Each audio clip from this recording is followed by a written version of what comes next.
So, hello everyone. The chess game which I'll be showing you today was played between two magicians of chess, which were Rashid Nezhmetdinov and Mikhail Tal. Both of them were known for their aggressive playing. But after this video, you'll definitely get to know who was more aggressive player among both of them. So, this game was played between Mikhail Tal and Rashid Nezhmetdinov in 1961, and here Mikhail Tal is playing with black pieces and Rashid is playing with pieces. So here Rashid starts with e4. Mikhail Dal chooses Sicilian defense. He goes for Sicilian defense and he plays c5. After then knight to f3, f3, knight to f3, pawn to d6, and here pawn to d4. Pawn takes pawn, knight takes the pawn, and here comes knight to f6. After knight to c3, here Mikhail Tal played e6, and after that white played e2, pawn to a6, white castled, and queen to c7. After that f4, and then comes knight to b d7 and g4. But there comes b5, and after a3, bishop to b7. So here there are two attack on the pawn. So Rashid defends it with bishop to f3. But now after knight to c5, Rashid again has to protect it. So he protects it with queen e2. And here what Mikhail Tal played was e5. So now there is currently attack on the knight and the pawn. So here Rashid played knight to f5. Suppose if Mikhail Tal would have taken the pawn, then after bishop to f4, now you can see white's all pieces are almost active. This rook is also going to come in the game very soon. So here Mikhail Tal doesn't go for pawn. He first thought of kicking away this knight, but here Rashid took the pawn. Now there is currently attack on black's knight also. So suppose you cannot take the knight, because after knight takes, one thing will be very clear, that black will never be able to castle on king's side in this position. So here what what black played was he took the pawn, and after that knight to h6. So now also it is very clear that black will never be able to castle in this position, because if you take the knight, then there comes the bishop and it will block black's king to castle. So here Mikhail Tal played e6, and his idea is clear. He has to take away this bishop from the game, but Rashid is not ready for it, and he played bishop to g2. And after that, here Mikhail Tal played knight to g7. So his idea, I don't know why he played this move. Instead, I think so he should have castled in this position. Should have castled on queen side, but might be he had some calculations in his mind and he played g7. So here Rashid takes the knight with his rook, and here you definitely have to take the rook. So here Mikhail Tal took the rook with his bishop, and after that here comes like a move which was appreciated a lot, because now your bishop and your queen both are under attack. So suppose if you try something like bishop takes the knight, then also it will be of no use, because then you there will be attack on your knight. So suppose if you try to save your knight, then you can simply push the pawn forward, and in this position, like what do you play now? Suppose if you try to save your queen, so you lose your rook in this position. Your queen takes the bishop. Here your Rashid will simply place his queen on f2. Now as you can see, white has got a really strong passer pawn. Now it is attacking the bishop also. The bishop also cannot go. Bishop only can go somewhere like g7.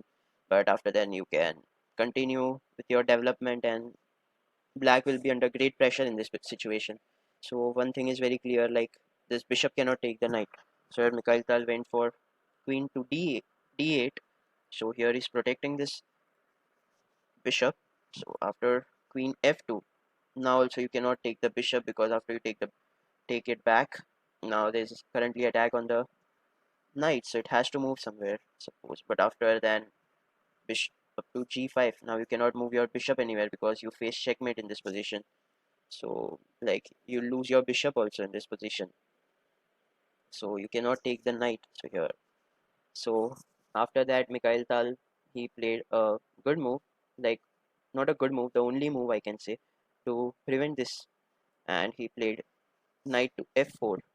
But here Rashid like had this in his mind, and he took the knight in this position with his bishop. And after pawn takes the bishop, here Rashid played e5. So like suppose in this position, if you move your bishop somewhere, then I think so this will be a good move, because after max to max you can do knight to e4 check, and now you cannot take the knight in this position, because after pawn takes the knight, and suppose if you try something like bishop takes bishop, but this will be completely losing, because after rook to e1 check, now if you go on d7, then you lose your queen in this position. And suppose if you go on f8, then here you face checkmate. Here definite here you can like go for pretty much the only move, and you face checkmate in this position. So yeah, you cannot take the bishop, but here like you can play f8, king to f8, and after bishop takes it, and if you try to attack on the bishop, then you can simply say you have to give up your bishop, and you can play pawn to g5. And after you take the bishop back, now you can see like white is going to take this pawn also, his rook is also going to come in the attack, and white's bishop cannot do anything, black's bishop cannot do anything, black's rook cannot do anything, black has only two active pieces, and here like white has all his pieces on active squares. So here also this game is also going to be a great torture for Mikhail Tal. So here he thought he should take the pawn instead, and here he fall for the trap which was set by Rashid Nezhmetdinov, and here Rashid played rook to e1. So now this bishop is blocked, so you have to protect this bishop now. So here only good move is f6, but after then Mikhail Tal like he gave Rashid he gave up his knight also, and after queen took the knight, here Rashid played d4, and now one thing is very clear that you cannot save this bishop anyhow.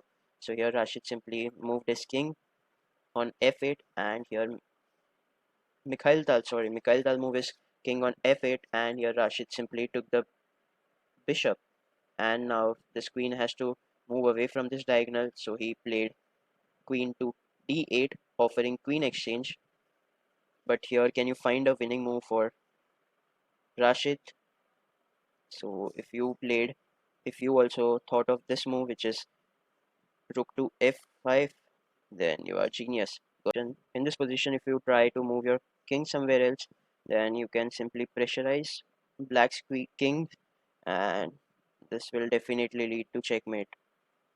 Uh, and now you lose your bishop also, and in this position, you are definitely going to face checkmate. So yeah, you cannot move your kings. You cannot move your king. This is very clear. So here, like pretty much forced here, Mikhail Tal has to take the rook. But after queen takes the rook, the now the only square left for Mikhail Tal's king is e7. But after queen to g7 check, here Mikhail Tal cannot go to d6, because here he loses his queen. So here Mikhail Tal has to go to e6, the only square left.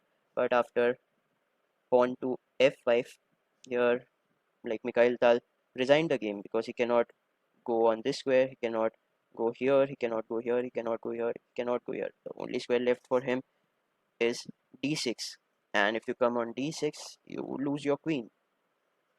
So yeah, this is it. So this is it. So now like I got to know like Rashid Nezhmetdinov is a far more aggressive player than Mikhail Tal. So this is it from this video. Thank you everyone for watching my video. If you like this video, then do subscribe my channel. Thank you. See ya. Bye bye.